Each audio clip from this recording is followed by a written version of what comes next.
Black history. According to the public school system, Negroes were brought to America in 1619, forced to work as slaves on plantations, until one day this great white man named Abraham Lincoln came along and felt bad for the slaves and signed the Emancipation Proclamation in 1863, which freed the slaves. But there were still some bad whiteys in the southern states that passed Jim Crow laws for segregation. Afterwards, there came more whites that felt bad and then gave blacks civil rights in the 1960s, then allowed a black man to have the presidential office named Barack Obama. Now blacks are finally equal to whites. We can all get along. The end. Now, moving right along to our English lecture for the day. I don't think so.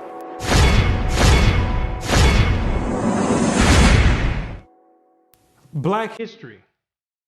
What do you know about Black history? Let me ask you a question. Prior to the transatlantic slave trade in the 1600s, what was your nationality? What did you call yourself? Some may say African. Well, Africa is a continent, and in that continent, there's over 47 different countries in there. Which one do you come from? What language did you speak prior to the 1600s? Was it English? There's over 1,500 dialects being spoken in the land of Africa. Pick one. What clothing did you wear? Was it high heels and stilettos? Skinny jeans and Vans? What food did you eat? Hamburgers and hot dogs? French fries and SpaghettiOs? What religion did you partake in? Who was your God? Was it Christianity and Cesare Borgia? Most of you have no idea about the answer to these questions. You have no recollection of any history prior to the transatlantic slave trade. Now, is that a coincidence or by random chance? I don't think so. Have you ever asked yourself, why is it that in the public school system that every time the subject of Black history is taught, it always begins in the 1600s and with slavery? Why is that? Doesn't that raise some antennas and spark inquiry? Why is it that the public school system is so committed to revolving Black history solely on the past 400 years? Why is that? Is it because there's a deficiency in historical data? Or maybe because there's no history at all prior to the 1600s. Maybe Black people just poofed out of thin air sporadically, landed on slave ships, and they said, hey, we got a new species here, and start importing and exporting them all over the world. Maybe that's what happened. The question arises, what is the drawback on this history? Why does it keep being withheld? What's the big idea about it? Why is it being held hostage? That's the question. Why can't it be expounded on? 100 years prior to the 1600s? 300 years, 500 years, 1,000 years? Why is that information not being revealed? What's the big secret? What's the mysticism about it? What you're going to come to realize is that your identity is the biggest kept secret on the planet Earth. Oh, you thought that NASA and the space station and the secret missions being conducted by them, oh, you thought that was the biggest kept secret on Earth. No, this is bigger than that. You thought that the government and the CIA and the FBI hiding information about UFOs and Planet X and Nibiru and aliens, you thought that was the biggest information and biggest kept secret. No, this is bigger than that. The elite Confederate have spent billions of dollars and constructed an innumerable amount of psychological stratagem to ensure that you never received and acquired this information that's about to be put out. You're about to receive pertinent information from some of the most reputable biblical scholars, historians, and archaeologists. And they all know something that you don't know. And that's your identity. Ham, the youngest of Noah, born probably about 96 years before the flood, and one of 8 persons to live through the flood. He became the progenitor of the dark races, not the Negroes, but the Egyptians, Ethiopians, Libyans, and Canaanites. Wait, the churches and the pastors, which are set up by the government, all teach in unison a doctrine that all black people come from the seed of Ham. But once you open up scholastic sources, you'll find out that the biblical scholars say something totally different from what's taught in Orthodox Christianity. What do they mean by Ham is the father of the dark races but not the Negroes? The Negroes themselves are a dark race of people, so how can you say that Ham is the father of all these dark races and exclude the Negroes? What are the biblical scholars trying to convey? What the biblical scholars are saying is that you're not African. There's only 4 families according to the Bible that make up the native population of Africa, or the land of Ham. And the biblical scholars know that you don't descend from any one of those 4 families.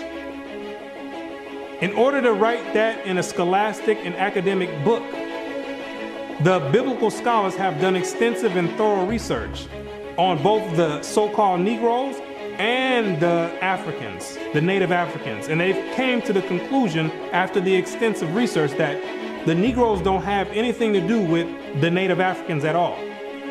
They're 2 totally separate people. In the 1840s, Morton collaborated with George R. Gliddon, an Egyptologist, who provided him with mummy heads and information about the racial significance of Egyptian tomb inscriptions.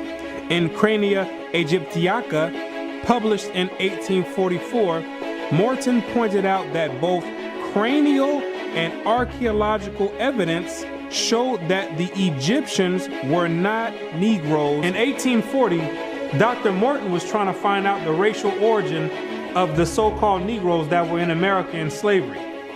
So he got together with the Egyptologists, which supplied him with the mummy heads, and what he did was conduct an extensive research on the cranial remains of the heads in Egypt, in contrast to the cranial remains of the heads in America. And what he found out is that the Negroes that were in slavery were not Africans. He found out that the skulls were 2 totally different types of skulls. The Negro's head was longer than the Egyptian head. The physical characteristics from the outside look similar, with the thick lips and the broad nose. But once you start delving into the real characteristics, he found out that there were 2 totally different people, as abolitionists and colonizationists had maintained, and that in fact, blacks had been relegated to the same servile position in ancient Egypt as in modern America. But what Dr. Morton did discover is that the Negroes that were serving slavery in America served the same position and servitude in ancient Egypt when they matched other skulls and other cranial remains in Egypt. They said these are exact matches. So what are the scholars saying? What you're going to find out is that they're saying that you are the biblical Israelites. Yes, you're the same exact people that served slavery in the land of Egypt. You're the same exact people that God sent Moses to go redeem under the hand of Pharaoh. You're the same exact people. And when you read the Bible, you'll find out that slavery is a central theme in the Bible. It's a reoccurring theme with the Israelites. The Israelites cannot run away and get away from serving slavery. It continues to happen over and over, all the way up until today. You came out of Egypt as slaves. came down into the land of Israel. No sooner as you got there, then you had the Assyrians come, capture the land of Israel, and take you and make you slaves. In the 9th year of Hoshea, the king of Assyria took Samaria and carried Israel away into Assyria. You came out of the land of Assyria, went back to the land of Israel. Then the Babylonians came, which are the modern day Ethiopians, the Cushites, came to the land of Israel and made you slaves. So all Israel were reckoned by genealogies. And behold, they were written in the book of the kings of Israel and Judah, who were carried away to Babylon for their transgression. You came out of the Babylonian captivity, went back to the land of Israel. Then the Persians came on down there, took the Israelites and made you slaves. For we were bondmen, yet our God hath not forsaken us in our bondage, but hath extended mercy unto us in the sight of the kings of Persia. You came back from the Persian Medo captivity, went back to the land of Israel, rebuilt the temple up. Then the Greeks came on down there, took you and made you slaves, to entreat them that they would take the yoke from them. For they saw that the kingdom of the Grecians did oppress Israel with servitude. After you came from the Greek captivity, you went back into the land of Israel, rebuilt the temple because the Greeks were sacrificing swine and pig on the altars. No sooner as you came back to the land of Israel, then the Romans came and had you during the time of Christ as slaves. It was so much slavery going on with the Israelites that Jeremiah himself had to ask, is Israel just put on earth just to be slaves? Is that your whole purpose? Just to be servitude to other nations? Is Israel a servant? Is he a homeborn slave? Why is he spoiled? So you might be asking yourself, if the so-called Negro is part of the 12 tribes of Israel, how in the world did you get to the west coast of Africa? And when ye shall see Jerusalem compassed with armies, then know that the desolation thereof is nigh. This is Christ right here speaking to the Israelites. He says, when you see Jerusalem compassed or surrounded by the Roman armies, then know that the desolation or the destruction of the land of Israel is getting ready to happen. The Romans getting ready to come in here and tear some stuff up.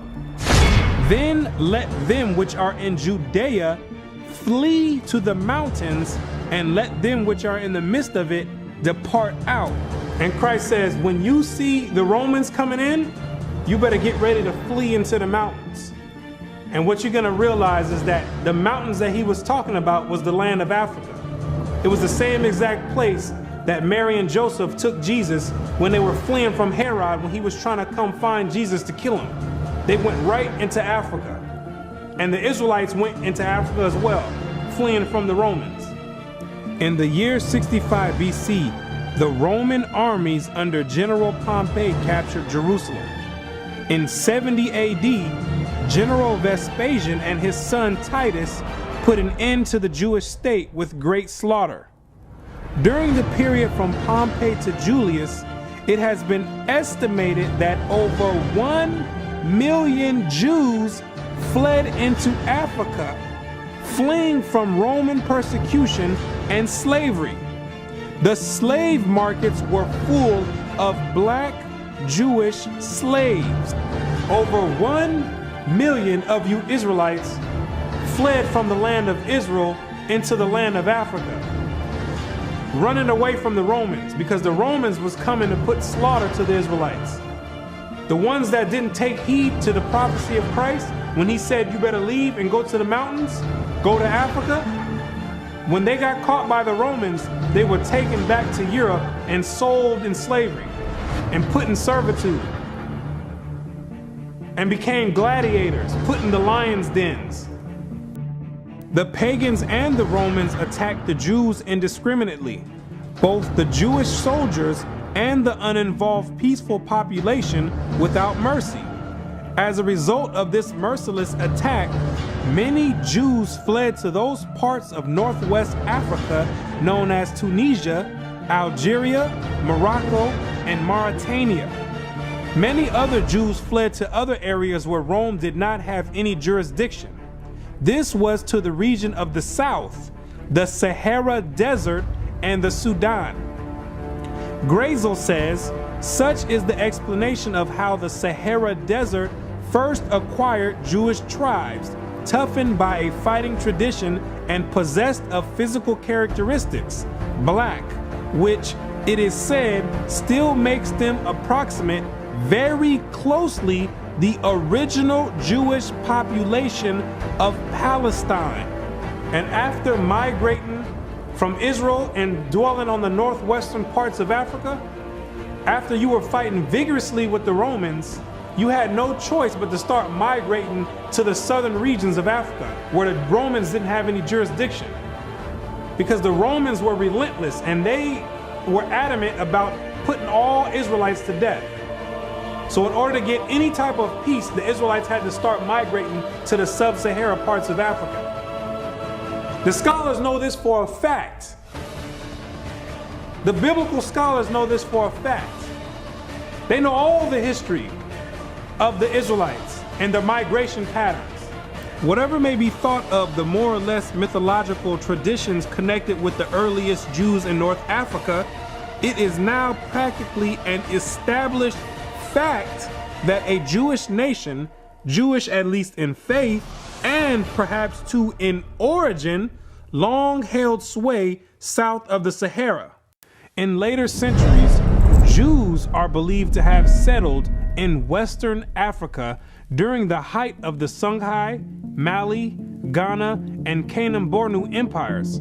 According to accounts from explorers of the region, several powerful Jewish families of the Songhai Empire were of Jewish origin. Some accounts place West African Jewish communities in the Andu Forest of Dahomey, south of Timbuktu.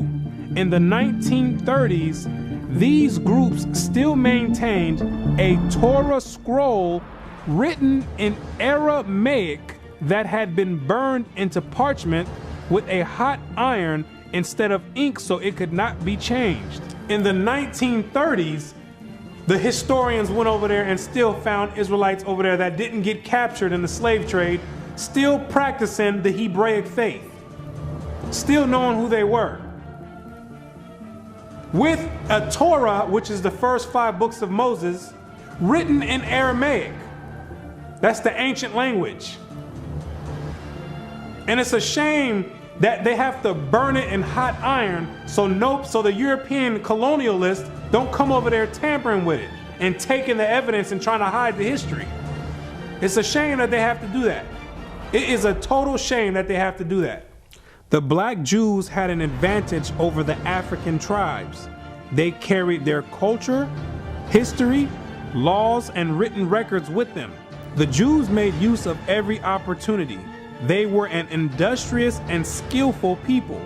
In the Jewish Ghanaian states were found kings, princes, governors, generals, secretaries, treasurers, revenue agents, judges, architects, engineers, doctors, historians, language interpreters, mathematicians, jewelers, sculptors, masons, carpenters, painters of art, goldsmiths, leather workers, potters, armorers, saddlers, blacksmith, agriculturalists, etc. Who told you that you was a bunch of Negroes running around on the west coast of Africa, butt naked, swinging from vines? Who told you that lie?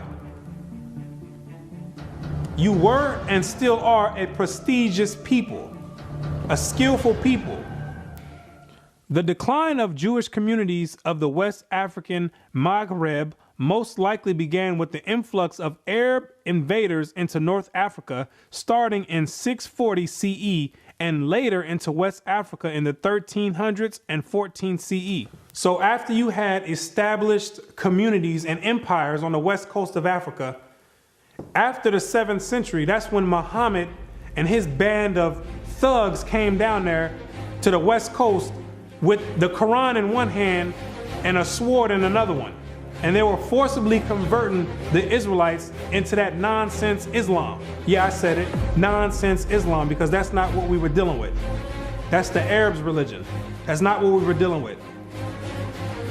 And that was the decline of the Hebraic community over there in the west coast of Africa. And that was the forefront in the beginning of the slave trade.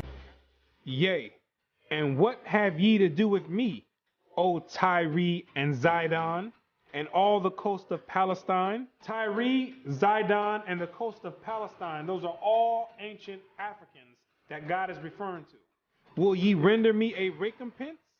And if ye recompense me, swiftly and speedily will I return your recompense upon your own head. Because ye have taken my silver and my gold, and carried into your temples my goodly pleasant things. The children also of Judah and the children of Jerusalem have ye sold unto the Grecians. The Africans got together with the so-called Grecians or the Europeans, and they commenced in selling the Israelites that were dwelling on the west coast of Africa in slavery. There's your slave trade right there in the Bible. Both buyers, Europeans, and sellers, Africans, saw the people traded into captivity on the African coast as outsiders. Now, why did those Africans see you as outsiders? Because you were some people that migrated and encroached on their land. They knew you were not the same exact people. The customs that you had, the way you moved, they knew you were not the same people, so they had no problem commencing in a slave trade with the Europeans. Do you be crazy to believe that Africans were selling their own people? That makes no sense at all. When the Europeans put that in the textbooks, they're using technicalities, saying Africans sold other Africans. When they're using technicalities, what they mean to say is native Africans were selling Israelites that were living in Africa. It'd be no different if somebody wrote history 500 years from now and say there was a slave trade that happened here in America. Say black people got together and start selling white people to the Chinese. If somebody with the same mindset that the Europeans have wrote history 500 years from now, they would say Americans were selling other Americans to the Chinese. When it's two totally different nation of people living in America. You can't just say Americans sold other Americans. Two totally different people. It's the same exact scenario on the west coast of Africa. There are both oral and written explanations that trace the origin of the Igbo. And the most tantalizing is an association of the Igbo to the Hebrew race. This assumption is based on the fact that Igbo culture has many similar traditional customs like that of the Jews. Similar customs are observed in marriage negotiations, childbirth and circumcision, restitution, attitude to totem animals and taboos, as well as hospitality to others, especially to strangers, etc. The Igbo are therefore said to be the split and lost group or tribe of Israel that refused to wander further northeast with Moses, but preferred going down southward. The Igbo people have many Jewish traditions. Naomi Katz, the current Israeli ambassador in Nigeria, and others point to their possible ancient Israelite origins. See, the scholars, they've done their research on the Igbo tribe, extensive research. And they've compared the traditions of the Igbo tribe, and they've matched them up to the biblical traditions of the Israelites. And they said, whoa, these are strikingly similar. The only way that these people could be practicing the Hebraic faith this close is if they were the biblical Israelites themselves. So you may ask yourself, what is the significance of the Igbo tribe to the so-called Negro in the Americas? When you do the research, what you're going to find out is that the Igbo tribe is one of the main sought out tribes that were captured and sold in the transatlantic slave trade and came right here to America. The British were the major buyers before they banned their own slave traffic in 1807. They were replaced by the Portuguese and the Spanish for as long as the traffic continued here. The majority of the captives were speakers of Igbo dialects. You can hear me clearly, Rabbi. Let us have your name once more. My name is Rabbi Yehuda Ben Shomer. Okay. Well, is it okay if we just call you Yehuda? Yeah, that's fine. Today? Okay, yeah, that's great. fine. No problem at all. I'll go on even further to say this, that the slave trade is actually connected to Deuteronomy 28, because the majority of the slaves that were brought to the Caribbean islands and brought to the Americas were Igbo people, were people of Hebrew and Hebraic Israelite descent, if you will. And so if you read Deuteronomy chapter 28, it matches perfectly what happened to the Hebrew slaves, the black Hebrew slaves, during the slave trade. It just matches it perfectly. Back up now. I think we just rung a bell here. Hold up now. Okay. Hold up. Hold the presses. Okay. Hold up. I hope everyone is listening to this. This is you about to rock some boats now, Ben Yehuda there. Hold up now. Listen to what he's saying here. So you are saying that there's a great chance, or more so, that the black people that links directly to the slave trade are from the lost tribes of Israel. Is that what you're saying here, sir? Yes, I am.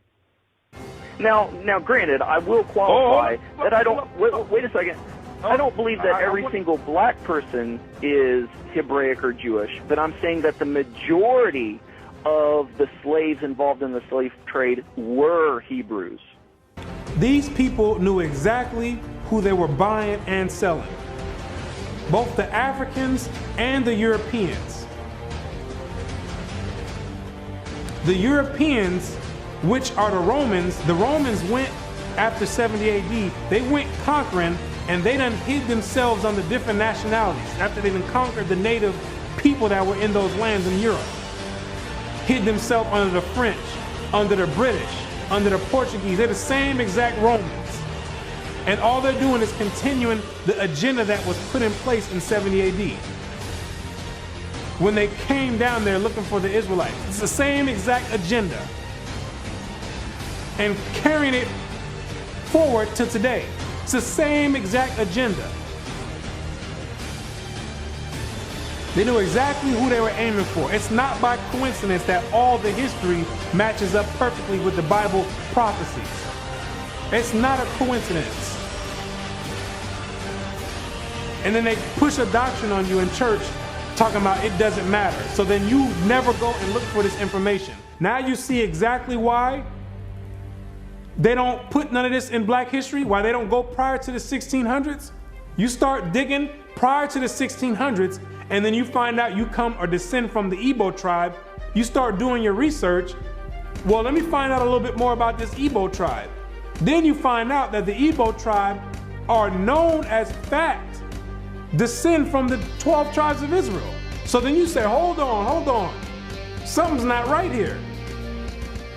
That's the exact reason why they don't go prior to the 1600s. You're not supposed to find out this information. They're supposed to keep renaming your nationalities every few years to cause confusion and to have you confused not knowing who you are. Each year, something else come out. First you called Negro, then you called color. Then 10 years later, they switch it to African American.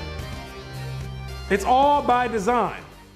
Now you have to be asking yourself, if you are supposed to be the people of God, the chosen people of God, why is it that he continues to allow you to keep going into slavery after slavery after slavery? And why does he have you building up everybody's civilization off of the back of your slave labor. And it shall come to pass, when thou shalt show this people all these words, and they shall say unto thee, wherefore hath the Lord pronounced all this great evil against us? Or what is our iniquity? Or what is our sin that we have committed against the Lord our God? Then thou shalt say unto them, because your fathers have forsaken me, saith the Lord, and have walked after other gods, and have served them, and have worshipped them, and have forsaken me, and have not kept my law. What you're going to realize is that when Moses brought you out of the land of Egypt and you entered into the wilderness, you entered into a covenant with the Most High God, the creator of everything you see in heaven and in earth. You entered in a blood in and blood out agreement with the creator. And he kept his end of the bargain, but you never kept yours. And he took the book of the covenant and read in the audience of the people. And they said, all that the Lord hath said, we will do, and be obedient. And Moses took the blood and sprinkled it on the people and said, behold, the blood of the covenant which the Lord hath made with you concerning all these words. Once Moses sprinkled the blood on you, there was no way out of it. You entered into the covenant. And it shall come to pass, if thou shalt hearken diligently unto the voice of the Lord thy God, to observe and to do all his commandments, which I command thee this day, that the Lord thy God will set thee on high above all nations on the earth. And all these blessings shall come on thee and overtake thee, if thou shalt hearken unto the voice of the Lord thy God. You see, if you kept your end of the bargain, the deal was the Most High was going to set you above all nations on the planet Earth. You know, the same spot that the Europeans have today, that was supposed to be your spot if you kept his laws, statutes, and commandments. But, that means there's a stipulation. There's two sides of the bargain. It shall come to pass, if thou wilt not hearken unto the voice of the Lord thy God, to observe to do all his commandments and his statutes which I command thee this day, that all these curses shall come upon thee and overtake thee. Thy sons and thy daughters shall be given unto another people, and thine eyes shall look and fail with longing for them all the day long, and there shall be no might in thine hand. Thou shalt beget sons and daughters, but thou shalt not enjoy them, for they shall go into captivity. The stranger that is within thee shall get up above thee very high, and thou shalt come down very low. Moreover, all these curses shall come upon thee, and shall pursue thee, and overtake thee, till thou be destroyed, because thou hearkenest not unto the voice of the Lord thy God, to keep his commandments and his statutes which he commanded thee. And they shall be upon thee for a sign and for a wonder, and upon thy seed forever, because thou servest not the Lord thy God with joyfulness and with gladness of heart for the abundance of all things. Therefore shalt thou serve thine enemies, which the Lord shall send against thee, in hunger and in thirst and in nakedness and in want of all things. And he shall put a yoke of iron upon thy neck until he have destroyed thee. God says you'd have the yokes of iron on your neck until he has destroyed you. So that means when he takes the yokes of iron off, you were destroyed. When did that happen? In 1863, when Abraham Lincoln signed the Emancipation Proclamation. The yokes of iron came off. But at that time, your whole history had been whipped out of you. When the master gives you something, you take it. He gave you a name. It's a nice name. It's Toby. And it's going to be yours till the day you die.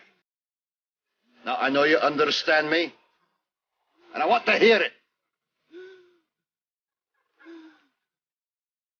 Again!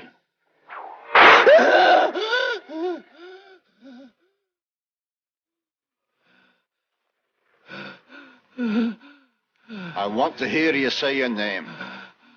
Your name is Toby. What's your name? Kunta.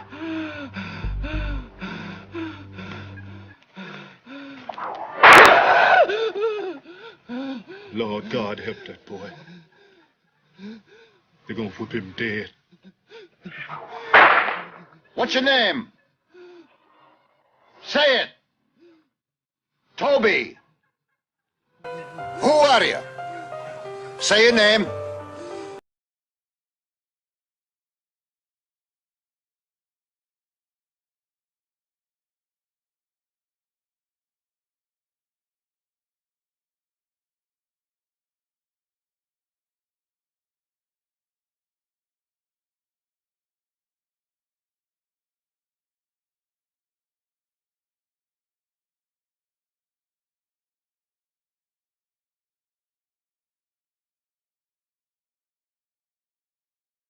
His bosom, and toward the remnant of his children, which he shall leave. You wonder why it's black on black crime?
Shall fear day and night, and have no assurance of thy life.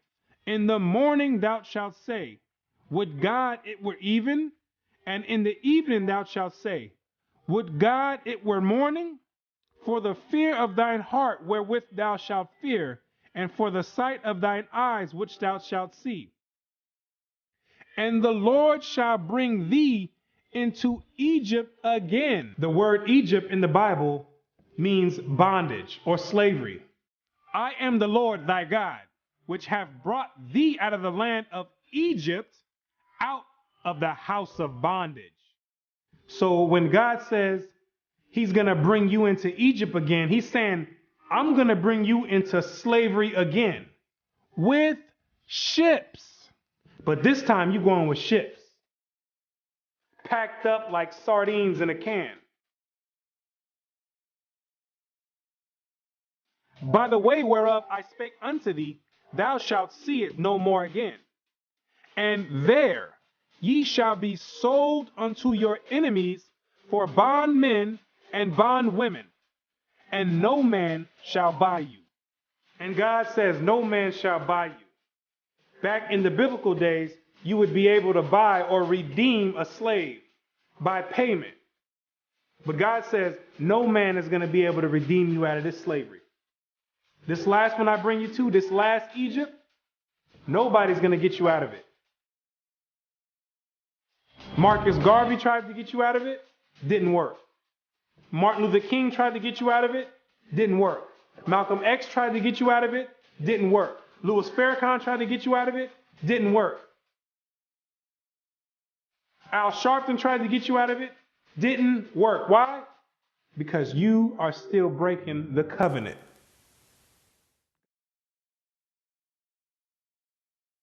If you're the real Israelites, who are these people over there in the land of Israel claiming to be you?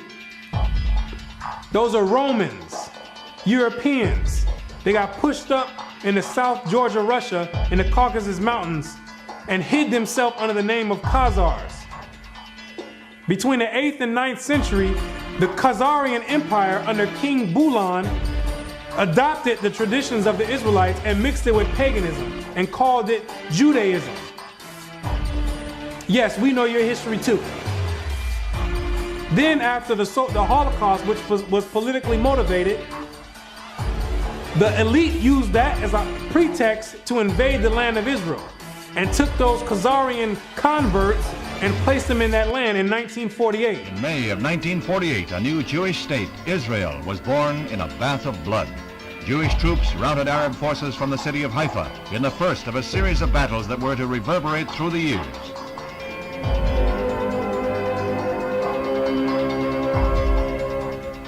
In the year of independence, fighting was fierce in the Negev desert area. Here, Israeli troops routed the Arabs and took hundreds of prisoners. Meanwhile, on May 14, 1948, the new government headed by David Ben-Gurion is installed in Tel Aviv. Thus, for the first time since the Roman legion destroyed Jerusalem in the year 70 AD, the Jewish people have a nation of their own. United Nations teams accompany Israeli soldiers under the white flag to retrieve the bodies of soldiers killed in the continuing strife with Arab troops. The UN was able to effect some uneasy pacts calling for a truce, but skirmishes continued to break out. Dr. Chaim Weizmann joined Premier Ben-Gurion in the government. The Jewish patriot became president as Israel went before the United Nations to seek a place in that world body. The Middle Eastern Arabic nations were in violent opposition, and when Israel was voted a membership, they walked out in a body. For the rest of the day, their seats remained empty, but they returned the next morning to no further incident. Thus, history was made as the Jewish state of Israel was born. Conceived in strife and weaned on violence, Israel has flourished to become a constructive voice in world affairs. Her flag became a symbol of hope. To destabilize the Middle East. Prior to that, those people never lived in the land of Israel. Prior to 1948, those people never stepped foot in the land of Israel. Those are Europeans hiding themselves, European Romans hiding themselves under Jewish. That's what they keep doing each time. They keep going different places and taking on different nationalities. They're the same exact people. These are the same exact people that funded your transatlantic slave trade. Yes, the same Jewish man, the same Romans. These are the same people that's responsible for your 400-year short span Black history curriculum. These are the same exact people that control the media outlets and push rap music on the whole Black community and support it and push it on the forefront.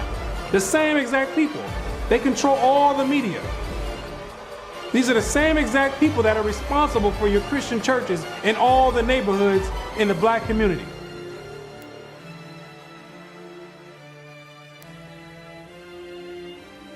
The Bible says when the real Jews get in the land of Israel, there will be no more war.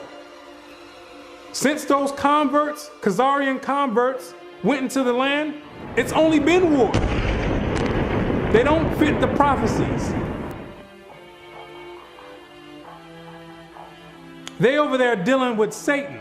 I know thy works and tribulation and poverty, but thou art rich. And I know the blasphemy of them which say they are Jews and are not, but are the synagogue of Satan, using the Babylonian Talmud as their authoritative source. These people are not the real Jews, and they have nothing to do with the Most High God and the biblical Israelites. They're not the real Jews, and they're dealing with Satan at the highest level. What are these nations trying to accomplish by suppressing all this information? What you're going to realize is that there's a group of nations that are confederate together that have been trying to get rid of the Israelites from way back when so they can offset the Bible prophecies. Keep not thou silence, O God. Hold not thy peace, and be not still, O God. For lo, thine enemies make a tumult, and they that hate thee have lifted up the head. They have taken crafty counsel against thy people, and consulted against thy hidden ones. They have said, come, and let us cut them off from being a nation, that the name of Israel may be no more in remembrance. The elite know that America, according to the Bible, is the last kingdom before the return of the Messiah. It's the last reigning kingdom, called Babylon the Great, or the Little Horn. And they're trying to offset prophecy and prolong their rulership, because they know that when Christ returns, he and the 144,000 are going to be the next ruling government on the planet Earth. And he that overcometh and keepeth my works unto the end, to him will I give power over the nations, and he shall rule them with a rod of iron. As the vessels of a potter shall they be broken to shivers, even as I received of my Father. And I heard the number of them which were sealed, and there were sealed 144,000 of all the tribes of the children of Israel. The elite don't want this prophecy to go forth.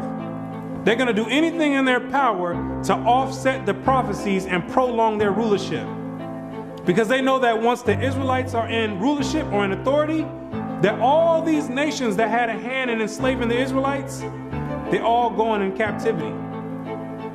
It's going to be their turn for servitude. For the Lord will have mercy on Jacob, and will yet choose Israel, and set them in their own land. And the strangers shall be joined with them, and they shall cleave to the house of Jacob. And the people shall take them and bring them to their place.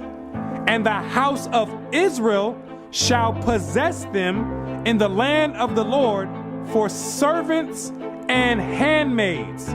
And they shall take them captives, whose captives they were, and they shall rule over their oppressors. Therefore, all they that devour thee shall be devoured, and all thine adversaries, every one of them, shall go into captivity. And they that spoil thee shall be a spoil, and all that prey upon thee will I give for a prey. He that leadeth into captivity shall go into captivity. He that killeth with the sword must be killed with the sword. Here is the patience and the faith of the saints.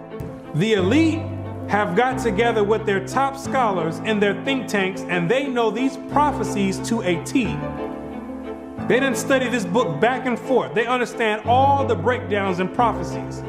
So in order to prevent these things, they have to suppress history and rewrite history and flood the media outlets with all types of futile material like rap music, Atlanta Housewives, and other reality TV nonsense to keep your mind occupied on entertainment and divert it from anything with any significance. And the success rate of that to black people is extremely high. The black man won't pick up a book if his life depended on it. A book is kryptonite to the black man. It's like spraying Raid on a roach. They say if you want to hide anything from a black man, you put it in a book. But despite these efforts of trying to offset prophecy, There's Israelites waking up all over the world by the thousands, coming up out of sleep and getting rid of these Gentile gods and coming back to the Most High God, the creator of heaven and earth, and keeping their end of the bargain. For the children of Israel shall abide many days without a king, and without a prince, and without a sacrifice, and without an image, and without an ephod, and without a teraphim. Afterward shall the children of Israel return and seek the Lord their God and David their king, and shall fear the Lord and his goodness in the latter days. The kingdom of heaven rulership, the governing body, is being set up right now in the midst of everyone, and nobody even knows it. While America is on an economic decline, God is raising up the ruling government of the kingdom of heaven. He says, even though the children of Israel are as the sand of the sea, only a small remnant are going to be saved from his wrath. Isaiah also crieth concerning Israel, though the number of the children of Israel be as the sand of the sea, a remnant shall be saved. Because the majority of you Israelites are going to be too caught up and bugged out of your mind and caught up in the world and caught up in Christianity to even give the Creator a thought and even to consider to go back and keep your part of the covenant. But God says He's not sending you in slavery no more. He says if you didn't learn this time from all the captivities you've been under, if you didn't learn from getting your backs whipped, if you didn't learn from being hanged, if you didn't learn from having your sons and daughters sold, He says, I'm not bringing you into captivity no more after America. This is the last captivity. He has another plan for you. You got another punishment coming. It's called the lake of fire. But the fearful and unbelieving and the abominable and murderers and whoremongers and sorcerers and idolaters and all liars shall have their part in the lake which burneth with fire and brimstone, which is the second death. And you're going to be there for a very long time. But to those that have an ear and come back and return to the Heavenly Father, He's going to make a new covenant with you. For finding fault with them, He saith, Behold, the days come, saith the Lord, when I will make a new covenant with the house of Israel and with the house of Judah. The Bible says that the new covenant is with the Israelites, not all nations. He made the first covenant with you, and He's making the next covenant with you as well. Not according to the covenant that I made with their fathers in the day when I took them by the hand to lead them out of the land of Egypt, because they continued not in my covenant, and I regarded them not, saith the Lord. For this is the covenant that I will make with the house of Israel after those days. What does it mean after those days? It's talking about when you get into the wilderness. Yes, you have to go to the wilderness again. The same way when you came out of Egypt and you went into the wilderness and made the first covenant is the same exact way when you come out of America, which is the modern Egypt, you're going to have to go into the wilderness again. And I will bring you out from the people and will gather you out of the countries wherein you are scattered, with a mighty hand and with a stretched out arm and with fury poured out. And I will bring you into the wilderness of the people, and there will I plead with you face to face, like as I pleaded with your fathers in the wilderness of the land of Egypt. So will I plead with you, saith the Lord God. And I will cause you to pass under the rod, and I will bring you into the bond of the covenant. The covenant is going to be made after Christ returns. That's the new covenant. Then there's no new covenant now. You're still under the same exact covenant you made when you came out of Egypt. That's a binding covenant right now. I will put my laws in their mind and write them in their hearts. And I will be to them a God, and they shall be to me a people. And God says He's going to put His laws in your mind. Yes, those same laws that your Christian church teaches are done away with, those are the laws that are going to govern the kingdom of heaven. The same way America has their laws that govern America, the laws written in the Bible in the first 5 books of Moses, those are the laws that's going to govern the kingdom of heaven. Those are the same exact laws that you promised and made a pact with the Most High saying that you would keep, and you refuse to keep to this day. That this is a rebellious people, lying children, children that will not hear the law of the Lord, which say unto the seers, see not, and to the prophets, prophesy not unto us right things, speak unto us smooth things, prophesy deceits. Yet the number of the children of Israel shall be as the sand of the sea, which cannot be measured nor numbered. And it shall come to pass that in the place where it was said unto them, ye are not my people, there it shall be said unto them, ye are the sons of the living God. In these same exact places where you were scattered for a reproach and called by different names like African American, Negro, and colored people, and where you were told in church that you were a Gentile, in these same exact places, it's now being told to you that you're actually the children of Israel. Prophecy is being fulfilled right now. It's up to you now to make a choice. Either you're going to come back and keep your end of the bargain, or you're going to still stay out in the world.